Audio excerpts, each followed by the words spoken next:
प्रभु यीशु मसीह के मधुर और मीठे नाम में आज दिनांक 28 सितंबर दिन बुधवार को हम आप सबका स्वागत करते हैं। आज के वचन के लिए पद लिया गया है श्रेष्ठ गीत की पुस्तक उसका 2 अध्याय 15 पद। वचन कहता है, जो छोटी लोमड़ियां दाख की बारियों को बिगाड़ती हैं उन्हें पकड़ ले, क्योंकि हमारी दाख की बारियों में फूल लगे हैं। प्रभु में प्रिय लोगों, आपको न केवल बड़ी लोमड़ियों से बल्कि छोटी लोमड़ियों से भी सावधान रहना चाहिए। इसका मतलब है कि आपको छोटे मोटे अधर्म के प्रति भी उतना ही सतर्क रहना चाहिए जितना कि आप अपने जीवन के बड़े पापों के बारे में रहते हैं। यदि आप छोटे मच्छर की उपेक्षा करते हैं तो अंत में मलेरिया बुखार से पीड़ित भी हो सकते हैं।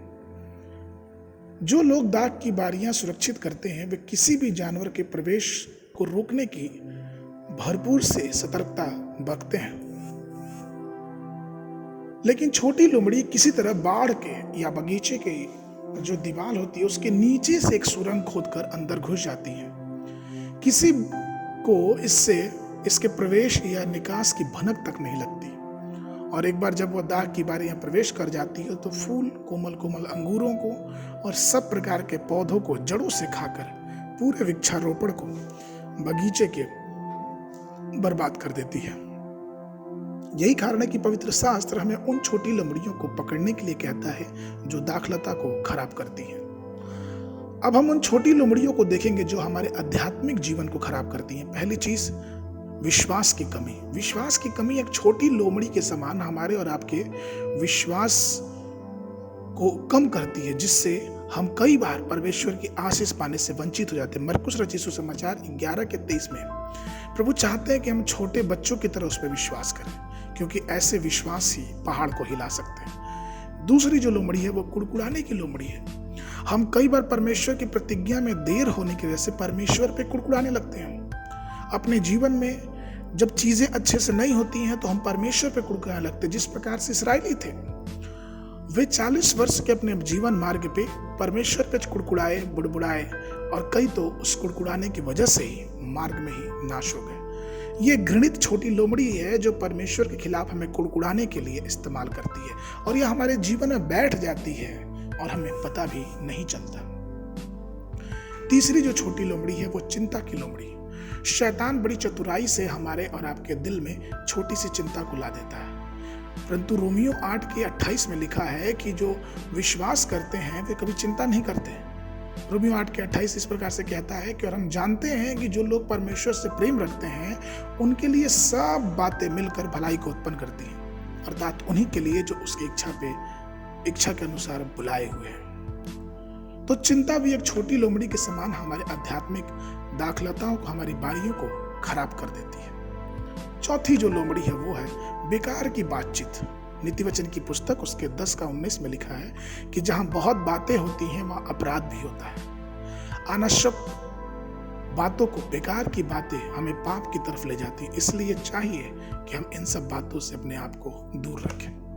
पांचवी जो लोमड़ी है वो है संतुष्टि की कमी। कई बार हम अपने जीवन की वर्तमान परिस्थिति से संतुष्ट नहीं होते और हम दुखी रहते हैं, जिससे हमारा आध्यात्मिक जीवन खराब हो जाता है। इसलिए हमें संतुष्ट रहना बहुत ही जरूरी है।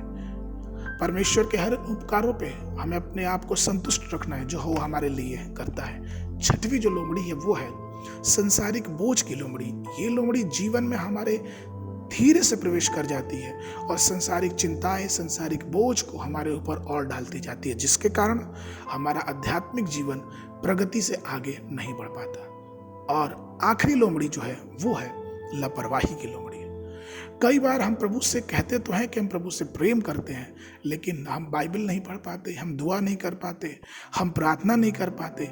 कई बार कलीसियाओं की सेवाओं में हम भाग नहीं ले पाते, और कई बार हम परमेश्वर के लिए समय नहीं निकाल पाते। ये लापरवाही की लोमड़ी, और यही कारण है कि कई बार हम अपने दाखलता को खराब कर देते हैं। इसलिए प्रभु में प्रिय लोगों, ये कभी ना भूलें कि ये जो छोटी छोटी लोमड़ियां हैं वो भी हमारे आध्यात्मिक दाखलता को, हमारे आध्यात्मिक जीवन को पूरी रीति से खराब कर सकती हैं। आज के मनन के लिए इब्रानियों की पुस्तक उसका 12 अध्याय 1 और 2 पद। इस कारण जबकि गवाहों का ऐसा बड़ा बादल हमको घेरे हुए है, तो आओ हर एक रोकने वाली वस्तु और उलझाने वाले पाप को दूर करके वह दौड़ जिसमें हमें दौड़ना है धीरज से दौड़े और विश्वास के कर्ता और सिद्ध करने वाले यीशु की ओर ताकते रहें, जिसने उस आनंद के लिए जो उसने आगे धरा था लज्जा की कुछ चिंता न करके क्रूस का दुख सहा और सिंहासन पर परमेश्वर के दाहिने जा बैठा। बाइबल अध्ययन के लिए सुबह के समय यशायाह नबी की पुस्तक उसका 5 और 6 अध्याय, संध्या के समय इफिसियों की पुस्तक उसका 1 अध्याय। परमेश्वर आप सबको आशीष देवे।